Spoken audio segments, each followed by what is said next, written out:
ఓం సాయిరామ్. శ్రీ సచ్చిదానంద సమర్థ సద్గురు సాయినాథ్ మహారాజుకి జై. మన సాయి కుటుంబ సభ్యులందరికీ నమస్కారం అండి. మనందరిపై కూడా ఆ సాయినాథుని యొక్క ఆశీస్సులు ఎప్పుడూ ఉండాలని మనస్ఫూర్తిగా ఆ సాయిని వేడుకుంటూ ఈరోజైతే మరొక చక్కని బాబాగారి సందేశంతో మీ ముందుకు వచ్చాను. ఇక బాబాగారి సందేశం ఏమిటో తెలుసుకుందాం. అంతకన్నా ముందు మన ఛానల్ ఎవరైనా కొత్తగా చూస్తున్నట్లయితే ఛానల్ను సబ్స్క్రైబ్ చేసుకోండి. అలాగే వీడియో కనుక మీకు నచ్చినట్లయితే లైక్ చేసి సపోర్ట్ చేయండి ఫ్రెండ్స్. ఇక బాబాగారి సందేశం గురించి విందాం. ఈ బాబా మనసుకు గాయం అయింది. ఒక్క నిమిషం ఈ బాబాతో మాట్లాడగలవా? నీ బాబా మాటను శ్రద్ధగా ఆలకించగలవా అని అంటున్నారు బాబాగారు.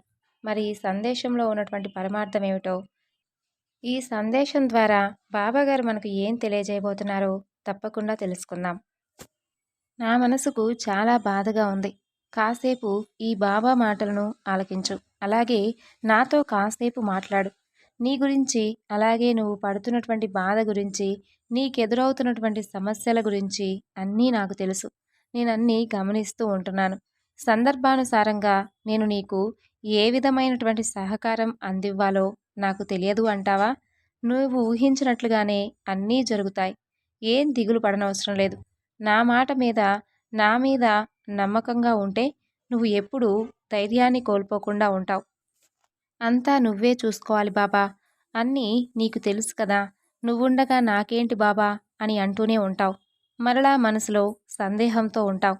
ఒకటి తెలుసుకో, నా ఆశీస్సులు నీకు ఎంత ముఖ్యమో నీపైన నీకు నమ్మకం కూడా అంతే ముఖ్యం. నిన్ను ఎవ్వరూ మార్చలేరు. నీ చెడు గుణాల నుండి తప్పించుకోవడానికి దారి నేను చూపిస్తున్నానుగా. అయితే మరి ఆ దారిలో నడవాలో వద్దో అనేది నిర్ణయం మాత్రం నీ చేతిలో ఉంటుంది. లోపం లేనటువంటి మనిషి అనేవారు ఈ లోకంలో అసలు ఎవ్వరూ ఉండరు. కానీ ఆ లోపాలను తొలగించుకునేటటువంటి శక్తి మాత్రం ప్రతి ఒక్కరిలోనూ విస్తారంగా ఉంటుంది. అది గుర్తుంచుకొని నువ్వు తప్పకుండా మేల్కొనాలి. అప్పుడే నీవు అత్యున్నతమైనటువంటి శిఖరాలను చేరుకుంటావు. ప్రయత్నం చెయ్యి. నేను నీకు తోడుగా ఉన్నాను అని పరిపూర్ణంగా నమ్ము. ఏదైనా సరే నమ్మకంతో మొదలుపెట్టు. నీకేదైనా సమస్య వస్తే ఆ సమస్యను ఎవరికి చెప్పుకోవాలో తెలియక నువ్వు సతమతమవుతూ ఉంటే, ఆ క్షణంలో నీకెవ్వరూ గుర్తు రాకుంటే నా వద్ద చెప్పుకో. నా వద్దకు చెప్పుకొని కన్నీరు కార్చి, బాబా నా మనసులో ఉన్నటువంటి బాధ ఇది అనుకుంటూ పాలు పంచుకో. ఎవరికీ చెప్పలేక నీలో నువ్వే మాత్రం కుమిలిపోతూ ఉండద్దు. నేను నీకు మాటిస్తున్నాను. నీకున్నటువంటి కష్టాలన్నీ తొలగిస్తాను. నీ బాబాగా నిన్ను ఓదారుస్తాను. నీ బాధలు నాతో చెప్పుకోవడానికి ఏమైంది చెప్పు? నేను నీకు మనశ్శాంతినిస్తానుగా. నీకెదురవుతున్నటువంటి ప్రతి సంఘటనకు కారణం కూడా చెబుతాను. అలాగే అందుకు తగినటువంటి పరిష్కారం కూడా నీ ముందే చూపుతాను. నీ కుటుంబంలో ఉన్నటువంటి ఆర్థికపరమైన సమస్యలన్నీ కూడా తొలగిస్తాను. అలాగే ఆరోగ్యపరంగా నీ కుటుంబంలో ఎవరైతే బాధపడుతున్నారో వారికి కూడా వారి బాధ నుండి విముక్తి కలిగిస్తాను. నయం చేయించేటటువంటి శక్తి నీ వద్ద లేకపోయినా తప్పకుండా ఏదో ఒక రూపంలో అయితే ఆదుకుంటాను. వీటన్నిటికీ కేవలం నా దురదృష్టమే బాబా అనుకుంటూ మాత్రం ఉండవద్దు. నీ జన్మ పరమ పవిత్రమైనది. భగవంతుడు ప్రతి ఒక్క మనిషిని ఈ భూమి మీదకు పంపించేది ఎందుకో తెలుసా? వారికంటూ ఒక మంచి జీవితాన్ని ముందే నిర్ణయించే పంపిస్తాడు. అది వారికి తెలుసుకొనగలిగితే తప్పకుండా మంచి చెడులు తెలుసుకొని జ్ఞానాన్ని పెంచుకొని ఏది మంచి ఏది చెడో అనే విషయం గురించి బాగా ఆలోచించి మంచి పనుల్లో నిమగ్నమై ఉంటారు. అలాగే కేవలం మంచిని మాత్రమే చేస్తూ ఉంటారు. కాబట్టే కొన్నిటికి మాత్రం కర్మ ఫలితాలే కారణాలని చెప్పవచ్చు. వాటిని పూర్తిగా అనుభవించాలి. అప్పుడే దేనికైనా సరే విముక్తి కలుగుతుంది. అయితే మరి నువ్వెందుకు బాబా అని అంటావేమో. అభయం ఇస్తున్నానుక. నీకు ఆ కర్మను తొలగిస్తూనే ఉంటాను. నీకు అలాగే వృద్ధిని కూడా కలిగించేలా చేస్తాను అని నీకే సమయానికి ఏదైతే అవసరమో అవన్నీ నీకు చేరవేస్తున్నానా లేదా? అలాగే నీకేదైనా కష్టం రాబోతున్నప్పుడు కూడా ఆ కష్టం ఇలా రాబోతుంది అనేటటువంటి ముందైనటువంటి సూచనలు కూడా నీ ముందే తెలియపరిచేలా చేస్తున్నాను.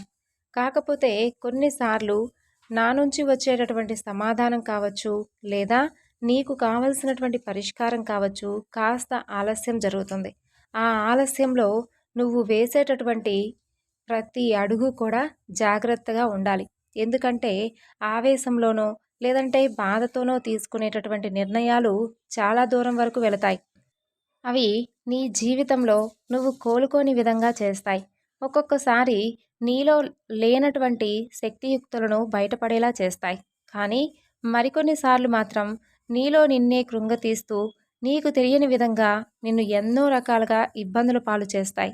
కాబట్టే ఎప్పుడు కష్టంలో ఉన్నప్పుడు కానీ, లేదంటే అధైర్యపడుతూ ఉన్నప్పుడు కానీ, లేదా సర్వము కోల్పోయినప్పుడు మాత్రం తప్పుడు నిర్ణయాలు తీసుకోవద్దు. అలాగే తప్పుడు నిర్ణయాలతో పాటుగా చెడు మార్గం వైపు దృష్టి సారించవద్దు. అప్పుడే నువ్వు ఎక్కువ ధైర్యంగా ఉండాలి. నీవు నమ్మినటువంటి దైవం పాదాలను తప్పక పట్టుకోవాలి. అలా నువ్వు ఉన్నటువంటి బలహీనమైనటువంటి ఆ సమయంలో భగవంతుడు నీకు ఏదో ఒక విధంగా, ఏదో ఒక రూపంలో అండగా నిలబడతాడు. అలాగే అభయ వర్షాన్ని కురిపిస్తాడు. నీకు కేవలం పూర్వజన్మ కర్మల వలన కొన్ని పరిస్థితులు ఏర్పడుతూ వస్తున్నాయి. తప్పక నీకు వాటన్నిటి నుండి వృద్ధిని కలిగిస్తాను, విముక్తి కలిగిస్తాను. అలాగే నీకే సమయానికి ఏది అవసరమో అవన్నీ నీకు చేరేటటువంటి ఏర్పాట్లు కూడా చేస్తాను. నీకేది కావాలన్నా నన్ను మొహమాట పడకుండా అడవచ్చు. అలాగే తక్షణమే నీ అవసరాలకు సహాయాన్ని కూడా నువ్వు పొందవచ్చు. ఏ బాధ వచ్చినా నువ్వు నాకు చెప్పుకోవచ్చు. ఆ బాధ నుండి నీకు తప్పకుండా ఉపశమనమిస్తాను. ఇలా నీ పాపకర్మలు తొలగే వరకు ఒక పక్క కర్మలు తొలగుతూ ఉంటాయి. అలాగే అవసరానికి ఈ సాయి సహకారం కూడా నీకు దక్కుతూ వస్తుంది. కొన్నిసార్లు నిన్ను చూస్తుంటే నాకు చాలా బాధగా ఉంటుంది. నా మనసుకు నిజం చెప్పాలంటే చాలా బాధ అనిపిస్తుంది. ఎందుకంటే ఈ వయసులో సంతోషంగా నలుగురితో కలిసి తిరిగేటటువంటి సమయం ఇది. కానీ నీకున్నటువంటి పరిస్థితుల వలన, నీకెదురయ్యినటువంటి ఈ సమస్యల వలన నీవెప్పుడూ కూడా కేవలం నీ జీవితంలో నీ కుటుంబం క్షేమం కోసం వారికి ఏం కావాలనేటటువంటి విషయాల గురించే దృష్టి సారిస్తూ వస్తున్నావు. కాకపోతే కర్మ ఫలితాల వలన నీవు అనుభవించవలసినటువంటి కష్టాలన్నీ ఒకదాని తర్వాత ఒకటి అనుభవిస్తూ వస్తున్నావు. నేను నీకు మాటిస్తున్నాను, నీలాంటి వారికే నా అభయం ఎప్పుడూ నిండుగా ఉంటుంది. నేను ఎప్పటికీ నిన్ను వదులుకోను. అలాగే నీ కుటుంబ క్షేమం నా క్షేమంగా భావిస్తాను.